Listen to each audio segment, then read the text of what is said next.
Hi, my name is Bob Minniti, and I just wanted to take a moment today to talk to you about a growing problem in the U.S., and that's tax return identity fraud.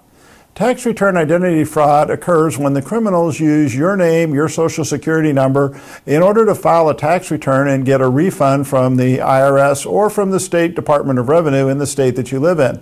Although they may also do it in other states, so it's not always the state that you're living in. They sometimes do it in multiple states, filing non-resident returns for you.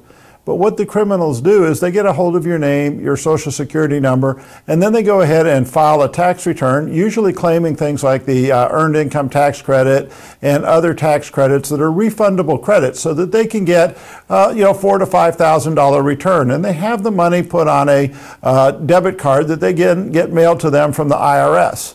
Most of the time, you're not going to find out that you've been a victim of tax return identity fraud until after you get notified from the IRS. You go to file your own return, and you get a kickback that says, oh, we can't accept that return because one's already been filed.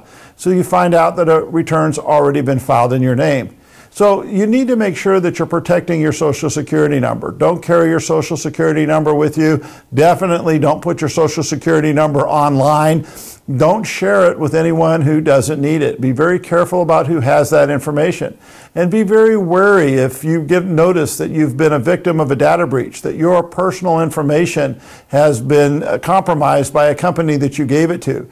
Because many organizations, including the Internal Revenue Service and many large employers, the biggest one out there was the Office of Personnel Management, where the data thieves got in and they stole the information on 4 million federal government employees. You need to be aware when you're at risk for this, and you need to protect your identity information whenever you can. We offer a course on Accounting Ed that talks about tax return identity theft. If you have been a victim or you suspect you've been a victim, you may want to take a look at that course to get some additional information.